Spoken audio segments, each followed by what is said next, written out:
আমি কানাডা একটি মহিলার বাড়িতে গাড়ি চালানোর কাজ করতাম। তার যুবতী মেয়ে আমাকে একটু অন্য নজরে দেখত। আমার সাথে যখন গাড়িতে যেত তখন আমার কাছে আসার চেষ্টা করত।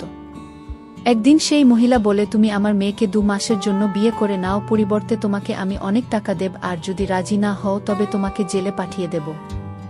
আমি তার মেয়েকে বিয়ে করিনি, কিন্তু বিয়ের রাতে তার মেয়েকে দেখে আমার আত্মা কেঁপে ওঠে। কারণ সেই মেয়ে তো আমি কানাডায় একটি ধনী মহিলার বাড়িতে গাড়ি চালানোর কাজ করতাম। তার মেয়ে কোথাও যাওয়ার হলে সে আমার সাথে যেত। আমি আজ পর্যন্ত কখনো সেই মেয়েটার মুখ দেখিনি, কারণ সে সব সময় তার মুখ একটা রুমাল দিয়ে ঢেকে রাখত, আর চোখে কালো চশমা পরে থাকত। একদিন আমি সেই মহিলার মেয়েকে বাজারে নিয়ে গিয়েছিলাম এবং সেখান থেকে ফিরছিলাম। সে আমার সাথে সামনের সিটে বসে গেল। সেটা দেখে আমি একটু অবাক হয়ে যাই, কারণ এমনটা আজ প্রথমবার হয়েছিল। তা না হলে এর আগে সে সবসময় পিছনে বসত। হয়রানি তো তখন হয় যখন চলন্ত গাড়িতে এসে আমার হাতের উপর হাত রেখে দেয়। ভয়ের চোটে আমার সারা শরীর কেঁপে ওঠে, কারণ এটা আমার সাথে প্রথমবার হয়েছিল। তার এরকম ব্যবহারের জন্য আমি পুরো ঘেমে যাই। আজ সে আমায় একটু অন্য নজরে দেখছিল। তার এরকম ব্যবহারের জন্য আমার নিজেরই লজ্জা অনুভব হচ্ছিল। আমি যতটা সম্ভব জোরে গাড়ি চালিয়ে তাড়াতাড়ি বাড়ি পৌঁছে আসি। আমি নিজের ঘরে বসে আমার সাথে ঘটে যাওয়া ঘটনার কথা ভাবছিলাম। ঠিক তখনই সেই মহিলা আমাকে নিজের ঘরে ডেকে পাঠায়। আর যে সমস্ত কথা আমাকে বলে, সেই কথা শুনে আমার তো হয়ে যায়। সে আমাকে বলে যে তুমি আমার মেয়েকে বিয়ে করে নাও, পরিবর্তে আমি তোমাকে অনেক টাকা দেব, আর যদি তুমি আমার কথা না মানো তবে তোমাকে মিথ্যে অপবাদে জেলে পাঠিয়ে দেব। আমি সেই মেয়েটাকে বিয়ে করতে চাইতাম না, কারণ আমি হিন্দুস্থানে অন্য একটা মেয়েকে ভালোবাসতাম, কিন্তু নিজের দারিদ্রতা আর মহিলার ধমকে ভয় পেয়ে আমি তার মেয়েকে বিয়ে করার জন্য রাজি হয়ে যাই। সে মহিলা আরও বলে, তুমি যদি চাও 2 মাস পর আমার মেয়েকে ডিভোর্সও দিতে পারো। এই কথা শুনে আমি বিয়ে করিনি, কিন্তু বিয়ের রাতে সেই মেয়েটা তো আমার অবস্থা খারাপ করে দেয়। আমার তো আত্মা কেঁপে ওঠে যখন সেই মেয়েটা। আমার কানাডা আসার 1 মাস হতে যাচ্ছিল, কিন্তু এখনো পর্যন্ত আমি কোনো ভালো কাজ খুঁজে পাচ্ছিলাম না। আমার এখানে আসার ঘটনা একটু অদ্ভুত ছিল, যাকে আমি সেই ঘটনা বলতাম। সে আমার কথায় বিশ্বাস করত না। আমি তো কখনো স্বপ্নেও ভাবিনি যে এখানে আমি আসতে পারব। আমি আমার বাড়ি দারিদ্রতার জন্য অনেক বেশি চিন্তিত ছিলাম, কারণ আমার বাড়িতে একটি যুবতী বোন ছিল যার তখনও বিয়ে হচ্ছিল না, আর তার বিয়ের বয়স পার হয়ে যাচ্ছিল। তার দিয়েই কারণে হচ্ছিল না, কারণ আমার কাছে তার বিয়ে দেওয়ার জন্য পর্যাপ্ত পরিমাণে টাকা নেই। একদিন আমি রাস্তায় চিন্তায় বসেছিলাম। তখনই একটা লোক বড় গাড়ি করে এসে আমার পাশে বসে আর বলে, তোমাকে দেখে চিন্তিত বলে মনে হচ্ছে, যদি তুমি চাও তবে আমি তোমাকে সাহায্য করতে পারি। আমি বললাম, তুমি যাও এখান থেকে, আমি অনেক বেশি চিন্তিত, এই সময় আমার মাথা খারাপ করো না। তখন সে বলে, আমি তোমাকে কাজ দিতে এসেছিলাম। যদি তুমি আমার কথা শুনতে না চাও তো ঠিক আছে, তোমার ব্যাপার, আমি এখান থেকে চলে যাচ্ছি। আমি কিছু একটা ভেবে তাকে বলি, আচ্ছা ঠিক আছে, দাঁড়াও, আমাকে পুরো কথা বলো। কিন্তু আমি মনে মনে ভয় পেয়েছিলাম, না জানিয়েই লোকটা ফ্রড কিনা। লোকটি বলে, চিন্তা করো না, তুমি যদি সত্যিই তোমার এই রকম অবস্থার পরিবর্তন করতে চাও তবে চলো আমার সাথে, আমি তোমাকে বিদেশে পাঠাবো। তুমি পরিশ্রম করে নিজের ভাগ্য বদলাতে পারো। আমি বিদেশ যাওয়ার কথা শুনে চমকে দাঁড়িয়ে যাই। আমি ভাবি যে লোকটার পুরো কথা আমার শোনা উচিত কি জানি না, হয়তো ভগবান তাকে আমার কাছে পাঠিয়েছে আমাকে সাহায্য করার জন্য। সেই লোকটা আমাকে সাহায্য করতে চাইছিল, তাই আমি তাকে জিজ্ঞাসা করি, না আমি তোমায় চিনি আর না তুমি আমাকে জানো, তাহলে তুমি কেন আমাকে সাহায্য করতে চাইছ? তখন সে বলে, আমি রোজ কোনো না কোনো গরিবের সাহায্য করি। ভগবান আমাকে অনেক কিছু দিয়েছে, কিন্তু আমার সেই লোকটার কথা ঠিক বিশ্বাস হয় না। তার উপর আমার সন্দেহ হয়, কিন্তু আমার কাছে অন্য কোনো রাস্তাও তো ছিল না। কিছুদিন আগে নিজের ভুলের জন্যই আমি একটা কাজ হাতছাড়া করেছিলাম। আমি ভগবানের নাম নিয়ে সেই লোকটার সাথে চলে যাই। সেই লোকটা আমাকে নিয়ে একটা বড় বাংলোতে আসে, আমাকে একটা বড় ঘরে বসে চলে যায়। কিছুক্ষণ পরে সে ফিরে আসে আর তার হাতে কিছু টাকা ছিল। সেই টাকা সে আমাকে দিয়ে বলে যে এই টাকা দিয়ে পাসপোর্ট বানিয়ে নাও, কিছুদিন পর তুমি তোমার টিকিট পেয়ে যাবে। আমি তো বিশ্বাসই করতে পারছিলাম না যে ভাগ্য এভাবে আমাকে সহায় করবে। আমি তৎক্ষণাৎ টাকাটা নিয়ে সেখান থেকে চলে আসি এবং অল্প কিছু দিনের মধ্যে পাসপোর্ট বানিয়ে নিন। তারপর সেই লোকটার বাড়িতে যাই। সেই লোকটা আমার হাতে টিকিট ধরিয়ে দেয় আর বলে, কাল তোমার ফ্লাইট, সেখানে গিয়েই নম্বরে যোগাযোগ করে নিও, তুমি চাকরি পেয়ে যাবে। আমি নিজের বাড়ির লোকদের বলে কানাডা চলে আসি।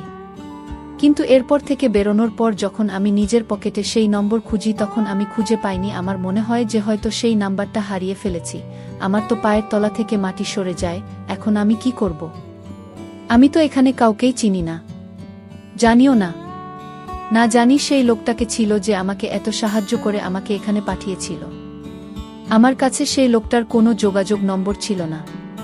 কিন্তু আমি যখন সেখানে গিয়ে ফেঁসে যাই তখন আমার ভীষণ চিন্তা শুরু হয়। প্রথমে তো আমি এখানে এসে অনেক কষ্ট করে মজুরের কাজ করতে শুরু করে দিই যাতে নিজের পেটের খিদে নিবারণ করতে পারি। আমার এখানে আসার 3 মাস হতে যায়, কিন্তু এখনো অবধি আমি বাড়িতে একটা টাকাও পাঠাতে পারিনি।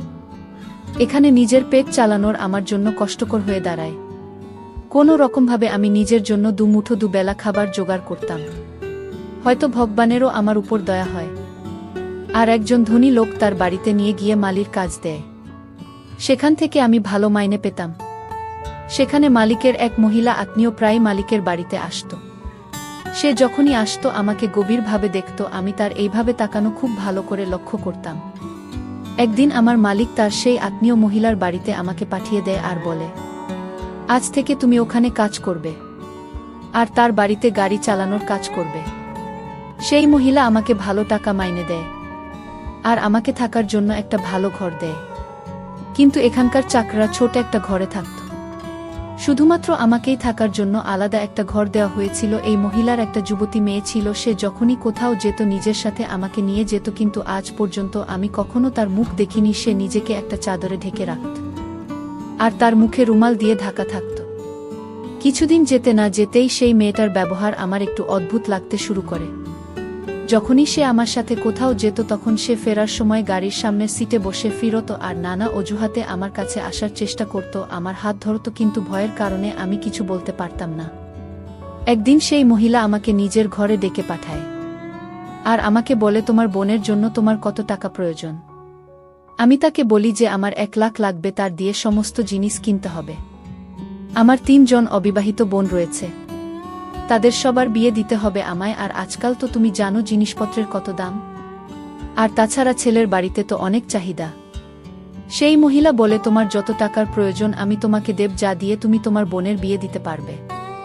কিন্তু আমার একটা শর্ত আছে, আর সেটা হলো আমার মেয়েকে তোমায় বিয়ে করতে হবে। তার এই শর্ত শুনে আমার পায়ের তলার মাটি সরে গেল। কারণ এরকম আমি কখনো ভাবিনি, বরং তার মেয়েকে আমার খুব একটা পছন্দ হতো না। আর তাছাড়া নিজের দেশে আমি একটা মেয়েকে ভালোবাসতাম। আমি যখন বিয়ে করব না বলি তখন সেই মহিলা আমাকে ধমকি দেয়। সে বলে, যদি তুমি আমার কথা না মানো হবে আমি তোমার নামে মিথ্যা অপবাদ দিয়ে জেলে পাঠিয়ে দেব। আমার কাছে আর কোনো রাস্তা ছিল না। বাধ্য হয়ে আমি তার কথা মেনে নিই। তখন সেই মহিলা বলে, আসলে আমার মেয়ে তোমাকে পছন্দ করে। সে তোমাকে অনেক সম্পত্তি দেবে। তুমি যা চাইবে সে তোমাকে দেবে। তুমি সারা জীবন সুখে আনন্দে থাকতে পারবে। তোমার কখনো কোনো জিনিসের অভাব হবে না। কিন্তু শর্ত একটাই, তুমি বিয়ের আগে তার মুখ দেখতে পারবেন না। বিয়ের পরেই তুমি তার মুখ দেখতে পারবে। এই সত্য শুনে আমি একটু অদ্ভুতভাবে ভাবতে থাকি, কিন্তু এত টাকা দেখে আমি সিদ্ধান্ত নিই যে তার মেয়েকে আমি বিয়ে করব। কারণ এর পরিবর্তে আমি অনেক অনেক টাকা পাব, যা দিয়ে আমার জীবন বদলে যেতে পারে। আর আমার বোনদের ধুমধাম করে বিয়ে হয়ে যাবে। আর তাছাড়া না বলার আমার কাছে কোনো কারণও ছিল না। আমি অনেক টাকা, সমস্ত সুখ ও পাচ্ছিলাম। আর এত টাকার পরিবর্তে যদি আমাকে কোনো বাজে দেখতে মেয়ে বা কোনো পঙ্গু মেয়েকে বিয়ে করতে হয় তবে আমি তাকে বিয়ে করে নেব। আমি সেই মহিলার কাছ থেকে অনেক টাকা নিয়ে দেশে পাঠিয়ে দিই যাতে যত তাড়াতাড়ি সম্ভব আমার বোনের বিয়ে হয়। কিন্তু মাঝে মাঝে আমার সন্দেহ হচ্ছিল যে কেন সেই মহিলা বিয়ের আগে তার মেয়ের মুখ দেখতে বারণ করছে। আর দ্বিতীয়ত, সে কেনই বা আমার সাথে তার মেয়ের বিয়ে দিতে চায়? কেননা কোনো কারণ তো নিশ্চয়ই আছে যা আমার থেকে গোপন করা হচ্ছিল। এই কথা ভেবে আমার মাথা খারাপ হয়ে যায়। একদিন সেই মহিলা বলে, 2 সপ্তাহ পর তোমার সাথে আমার মেয়ের বিয়ে হবে। সে বিয়ের আগে এখানে চলে আসবে, কিন্তু তুমি তার মুখ দেখবে না। সেই মহিলা আরও বলে যে আমার মেয়ে কিছুদিনের জন্য তার মাসির বাড়ি অন্য দেশে গেছে। যখন সে ফিরবে সেদিনই তোমার সাথে তার বিয়ে দিয়ে দেব।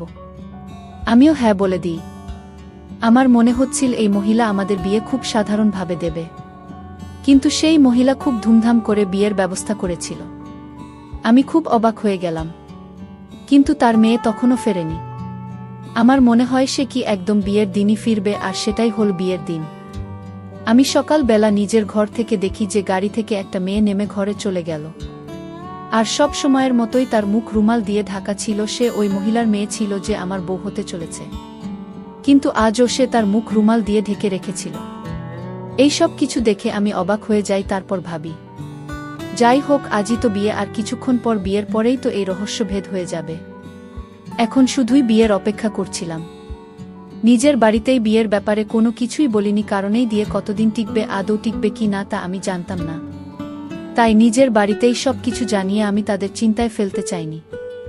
আমাদের বিয়ে হয়ে যায় আর বুকে আমার ঘরে পৌঁছে দিয়ে যায় ওরা। আমি অনেক আগ্রহ নিয়ে বউয়ের মুখ দেখার জন্য যখন ঘুমটা তুলি তখনই আমি দেখি, আর আমার তো হুঁশ উড়ে যায়। সেই মহিলা বলেছিল যে তোমার বিয়ে আমার মেয়ের সাথে দেব, কিন্তু বউ সেজে যে আমার সামনে বসেছিল সে আর কেউ নয়। সে তো আমার মুখ থেকে চিৎকার বের হতে হতে থেমে যায়। আমার সারা শরীর কেঁপে ওঠে, আর এক ঝটকায় আমার সামনে আমার সমস্ত অতীত চলে আসে। যখন আমি হিন্দুস্থানে ছিলাম, আমার নাম আয়ুষ, আর আমি এমএ করার পর রাস্তায় রাস্তায় চাকরির জন্য ঘুরছিলাম। দেশের বাইরে থাকা আমার সবসময়ের স্বপ্ন ছিল। যখন বিদেশে থাকা লোকজনদের জীবনযাপনের ভিডিও দেখতাম, আমার মনে হতো যে যদি আমি কখনো বিদেশে যেতে পারতাম তাহলে কতই না ভালো হতো। আমি সব থেকে বড় ছিলাম, আর আমার 5 বোন ছিল। কখনো কখনো মা বাবার উপর অনেক রাগ হতো যে এতগুলো সন্তান জন্ম দেওয়ার আগে নিজেদের অবস্থা, নিজেদের দারিদ্র্য, তার উপর তো নজর রাখা উচিত ছিল। কি হতো যদি সে কম সন্তানের জন্ম দিত, বরং তাতে হয়তো আমাদের জীবন ধারণ অনেকটা সহজ হতো। বাড়ির বড় ছেলে হওয়ার কারণে নিজের কাঁধে অনেক বোঝা এসে পড়ে। আমি এমএ করতে করতে কাজ করা শুরু করি। সকালে কলেজ যেতাম আর সন্ধেবেলা কাজ করতে যেতাম। এইভাবে আমি নিজের পড়াশোনা শেষ করি আর ভালো চাকরির সন্ধান করতে থাকি। কিন্তু আজকের সমাজে চাকরি পাওয়া তো সহজ কাজ ছিল না। অনেক কষ্ট করে, অনেক পরিশ্রম করে একজনের গাড়ি চালানোর কাজ পেলাম। মাইনেও ভালোই দিত, সেজন্য চুপ করে আমি সেই কাজ করতে থাকি। সকাল 7টায় আমি আমার কাজে চলে যেতাম, আর দুপুরে সাহেবের মেয়েকে দপ্তরে ছাড়তে যেতাম। কখনো 2টা বাজলে, আবার কখনো 5টা বাজলে ম্যাডামকে অফিস থেকে নিয়ে আসতে যেতাম। এটা ছাড়া আমার আর কোনো কাজই ছিল না। বাকি সময় আমি ফাঁকাই থাকতাম, কারণ আমার কাজ শুধু সাহেবের মেয়েকে অফিসে নিয়ে যাওয়া ও আসা থাকত। সাহেবের মেয়ে সব সময় নিজেদের মুখ থেকে রাখত। আমি কখনো তার মুখ দেখিনি, আর না কখনো তার মুখ দেখার আমার কখনো ইচ্ছা হচ্ছিল, কারণ সেখানে আমি শুধু নিজের কাজ করতে যেতাম। আমি কখনো চাইতাম না আমার কোনো ভুলের জন্য আমার কাজটা হাতছাড়া হয়ে যাক, কারণ আমার ঘরের পরিস্থিতি খুব একটা ভাল ছিল না। আমার বন্ধু বলতো সাহেবের মেয়েকে নিজের প্রেমের জালে ফাঁসিয়ে নয়, কারণ সে একজন কোটিপতি লোকের মেয়ে ছিল, আর তোকেও দেখতে কম স্মার্ট তো নয়। যদি সে তোকে একবার পছন্দ করতে শুরু করে, তবে সারা জীবন তুমি আনন্দে কাটাতে পারবে। আমি সেই বন্ধুর কথা ভাবলে মাঝে মধ্যে মনে হতো আমি এমনটাই করব, কারণ বড়লোক হওয়ার এটা খুব সহজ মাধ্যম, আর এটা খুব সহজ একটা উপায়। কিন্তু ভয়ের কারণে আমি